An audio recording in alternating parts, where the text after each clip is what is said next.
JavaScript के अंदर dot point एक बहुत ही इंपॉर्टेंट टॉपिक है और आज इसी टॉपिक पे हम डिस्कशन करेंगे। डॉट पॉइंट ऐसा फंक्शन है जो हमें अलाउ करता है कि हम किसी भी फंक्शन के साथ दिस की वैल्यू को मैन्युअली सेट कर सकें। दिस को मैन्युअली सेट करना है किसी भी फंक्शन के साथ तो डॉट पॉइंट यूज़ होगा। अपनी स्क्रीन पे चलते हैं और इसको प्रैक्टिकली समझते हैं।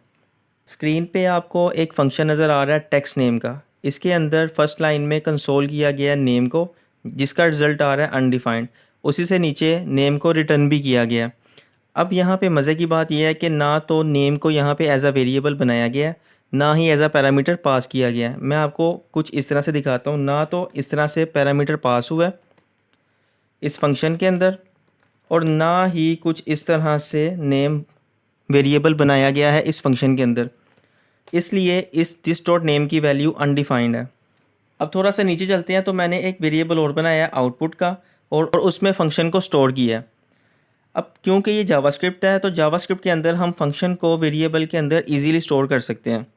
इससे नीचे जाया जाए तो देखें कंसोल डॉट लो किया है उस वेरिएबल को जो अभी अभी जिसके अंदर हमने फंक्शन को स्टोर किया है। अब जब उस वेरिएबल के अंदर फंक्शन स्टोर हुआ है तो वो भी एक फ़ंक्शन ही बन गया, तो इसलिए एज अ फंक्शन हमने इस वेरिएबल को कॉल किया है, तो ये एक फ़ंक्शन है और ये भी अनडिफाइंड रिटर्न कर रहा है।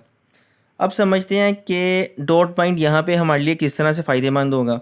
अब ये नेम मैं चाहता हूँ कि मैं इस नेम को ना ही फंक्शन के अंदर क्रिएट करूँ, ना ही एज अ पैरामीटर पास करूँ, लेकिन फिर भी मुझे इस नेम की वैल्यू मिले।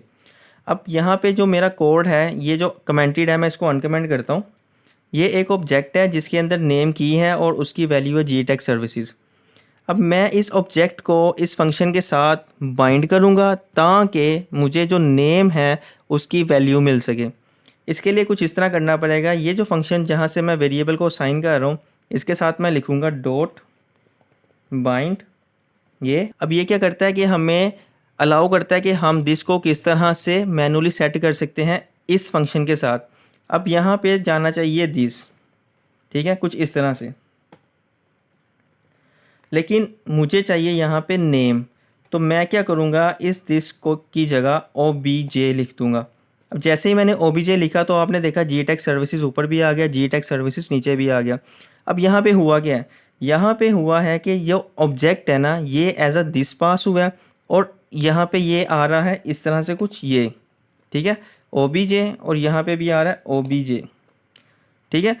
अब दिस कर लें या OBJ कर लें, दोनों सेम ही हैं क्योंकि ये OBJ एज अ दिस पास हुआ है इस फंक्शन में, इस फंक्शन में आ गया ये OBJ dot name, OBJ dot name GTEX services and OBJ dot name GTEX services. यही है डॉट बाइंड जो हमें अलाउ करता है कि हम मैनुअली दिस को बाइंड कर सकें किसी भी फंक्शन के साथ।